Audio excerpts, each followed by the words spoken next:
Capri global MSME, affordable housing, construction finance और car loan पर focus करने वाली एनबीएफसी कंपनी और अगस्त 2022 से गोल्ड लोन का कारोबार भी जोर शोर से शुरू कर चुके हैं। सितंबर 2023 के जो डेटा हमारे पास है उसके मुताबिक उत्तर और पश्चिम भारत के 14 राज्यों में कंपनी के 917 से ज़्यादा ब्रांचेस हैं और वित्त वर्ष 2019 से 2023 में कंपनी ने 26% सालाना दर से ग्रोथ की है एयूएम में और रिटर्न ऑन एसेट 3.2% एवरेज रहा है।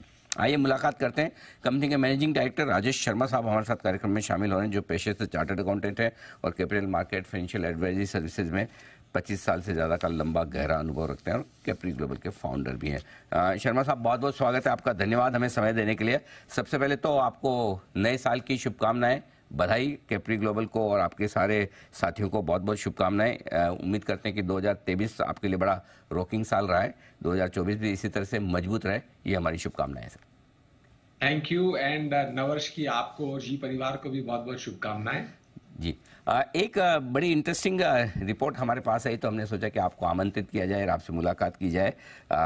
मोतीलाल ओसवाल की तरफ से जो 28वीं वेल्थ क्रिएशन स्टडी आई है उसमें कई कंपनियों का, पूरा देश भर में जितनी कंपनियां लिस्टेड है उनका पूरा विश्लेषण करते हैं और कौन सी कंपनियां वेल्थ बना रही उस पर उनकी रिपोर्ट आती है। तो पिछले 5 सालों में जो सबसे ज़्यादा वेल्थ 10 कंपनियों ने बनाई उनमें आपका नंबर है। पहले 5 सालों में सबसे फास्ट ग्रोथ करके 50% सालाना दर से ग्रोथ करके बनाने वाले उसमें आप 6ठे नंबर पे हैं और जो कंसिस्टेंटली पिछले 5 सालों में ग्रोथ बनाई उसमें आप पहले नंबर पे हैं। कैप्री ग्लोबल का उनका 5 सालों का जो ये ट्रैक रिकॉर्ड आया है, इसके लिए आपको बहुत बहुत बधाई।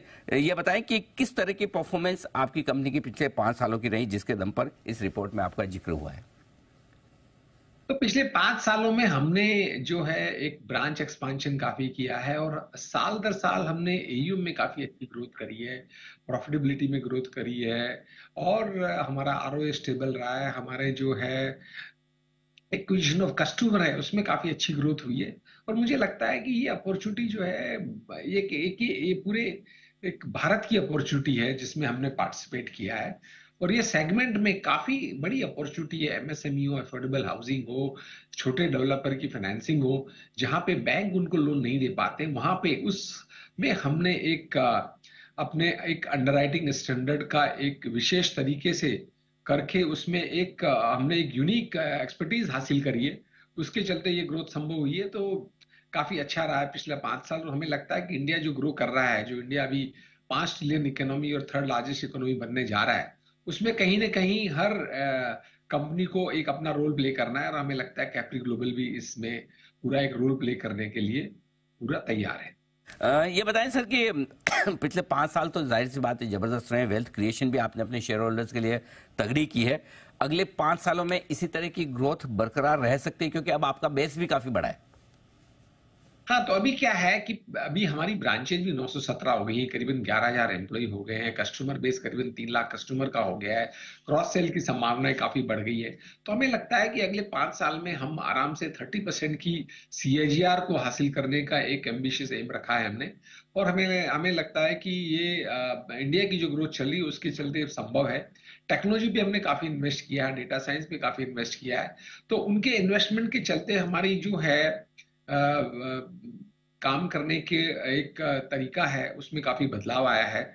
टेक्नोलॉजी काफी हेल्प कर रही है हमें। तो ये आप देखेंगे कि अगले साल से काफी हमारी कॉस्ट इनकम रेशियो में चेंज आएगा, प्रॉफिटेबिलिटी में काफी चेंज आएगा। करीबन 150 लोग हमारी आईटी टीम में हैं, 15-20 लोग करीबन हमारी डेटा साइंस टीम में हैं, जिसपे हम काफी इन्वेस्टमेंट कर रहे हैं। तो ये सब फ्यूचर रेडी होने के लिए हमारी सारी प्रोसेसेस सिस्टम को हम इन्वेस्ट कर रहे हैं।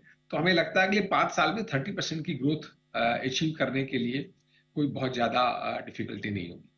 बढ़िया, बहुत ही स्ट्रॉन्ग आउटलुक है। अगले 5 साल तक 30% सालाना दर से ग्रो करना बहुत बड़ी चीज़ है। एकदम हैंड्स ऑन सारे डेटा आपको याद भी है, कितने कितने एम्प्लॉयज और कितने किस डिपार्टमेंट में किस तरह से काम कर रहे हैं। राजेश जी, ये बताएं कि ये तो 5 साल की बात हुई, 2024 कैसे देख रहे हैं आप अपनी कंपनी के लिए? सो आप बात कर रहे हैं जो मार्च में 2024 बंद होगा या आने पूरे वाला पूरे ये नए साल का मामला है, तो पूरे कैलेंडर ईयर की हम बात करें, जनवरी से लेकर दिसंबर तक। कंट्री में हम बात करें तो हमें लगता है कि हमने जो ब्रांच का एक्सपांशन किया, कुछ ब्रांच हम अगले साल भी ऐड करेंगे। तो हमें अगले साल का हमारा टारगेट है कि हम करीबन 40% पे ग्रो करें। हमारा गोल्ड लोन है जो इस बार हम 3,000 करोड़ के आसपास की बुक को क्लोज करने की कोशिश कर रहे हैं। एमएसएमई भी काफी स्टेबल है, होम लोन में काफी अच्छी ग्रोथ आ रही है। इसके अलावा हमने कार लोन डिस्ट्रीब्यूशन का वर्टिकल खड़ा किया जो प्योर फी इनकम है। इस साल हम करीबन 10,000 करोड़ के लगभग वैल्यू की कार को फाइनेंस करने में हम रोल प्ले करेंगे, जहां पे हमको 250 करोड़ की करीबन फी इनकम आएगी, जिसमें हमारी कोई रिस्क नहीं है। इंश्योरेंस डिस्ट्रीब्यूशन हमने शुरू किया, अभी हमें रिसेंटली आईआरडी ने कॉर्पोरेट एजेंसी का लाइसेंस दिया है। तो हमारे जो एग्जिस्टिंग कस्टमर है उनको हम इंश्योरेंस बेचेंगे, तो अगले साल फी इनकम पे काफी फोकस रहेगा हमारा। करीबन 20% इनकम हमारा टारगेट है कि हम फी इनकम को करें, जिससे हमारी आरओई काफी अच्छी आएगी। तो फोकस है कि quality income of core income, interest income भी बढ़े और क्वालिटी फी इनकम भी बढ़े। तो अगले साल ये दोनों चीजों पे फोकस है। एक्सपांशन भी अच्छा हुआ है तो उसका रिजल्ट भी अगले साल मिलेगा। सारी की सारी जो 740 ब्रांचें गोल्ड लोन की हैं, जो इस साल तक इन्वेस्टमेंट फेज में थी, जो लॉस कर रही थी, अगले साल सारी ब्रांचें कंट्रीब्यूट करने लग जाएगी। तो पीएनपी काफी अच्छा आपको इम्पैक्ट दिखाई देगा। ओके, आपसे बाकी सब पे तो बात की। पिछली बार जब भी मुलाकात हुई आपने गोल्ड लोन पर बड़ा फोकस किया। अब आप कह भी रहे हैं कि गोल्ड लोन का इम्पैक्ट अब जो इस साल आपके फाइनेंशियल में आना शुरू होगा, लेकिन एक नई बात मेरे ख्याल से आज आपने जो कही मुझे इंटरव्यू में, वो कार लोन को लेकर आप कह रहे हैं कि 250 करोड़ रुपए की फी इनकम आप कार लोन से जुटाने का इरादा रखते हैं। क्या, किस तरह से ये बिजनेस आप करने का प्लान कर रहे हैं, कितना करेंगे, कैसे करेंगे, जरा ये समझाइए।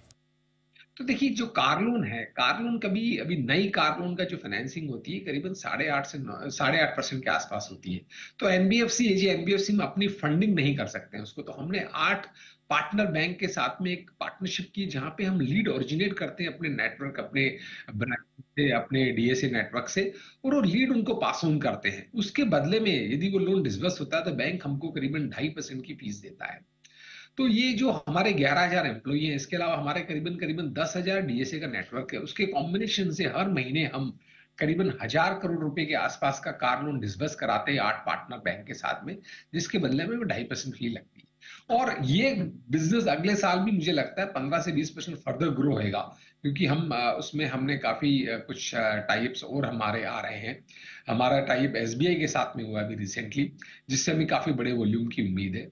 तो हमें लगता है कि ये यदि अगले साल हम 12 से 14,000 करोड़ रुपए की कार फाइनेंसिंग करते हैं और 2.5% की हमारी फी इनकम आती है, तो अगले साल ये 250 करोड़ की फिगर जो है बढ़ के करीबन 300 करोड़ पे पहुंच सकती है। और इसमें काफी अच्छा मार्जिन है, प्लस इसमें हमारी कोई कैपिटल नहीं लगती है, हमारा कोई अंडरराइटिंग कमिटमेंट नहीं है, कोई रिस्क नहीं है। तो ये प्योर प्ले फी इनकम है जो काफी हमारी आरओई को काफी अच्छा बूस्ट देगी।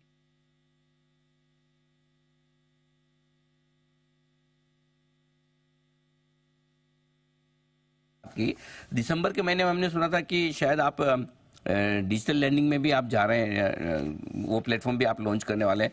एक बार बताएं क्या स्टेटस है, वहां पर किस तरह के प्लान्स हैं आपके।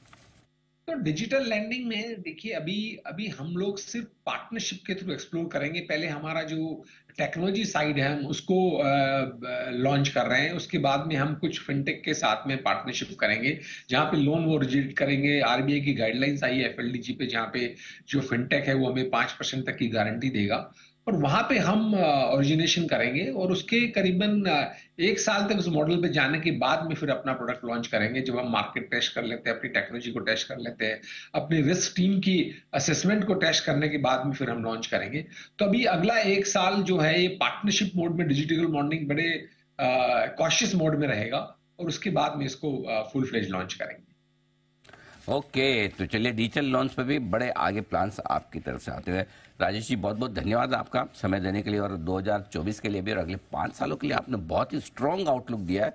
आई एम श्योर आपके इन्वेस्टर्स, आपके दर्शक, हमारे दर्शक और आपके इन्वेस्टर्स जरूर ये सुनकर कॉन्फिडेंट और खुश महसूस करेंगे। बहुत बहुत धन्यवाद, और एक बार फिर से नए साल की बहुत बहुत शुभकामनाएं आपको। आपको भी थैंक यू।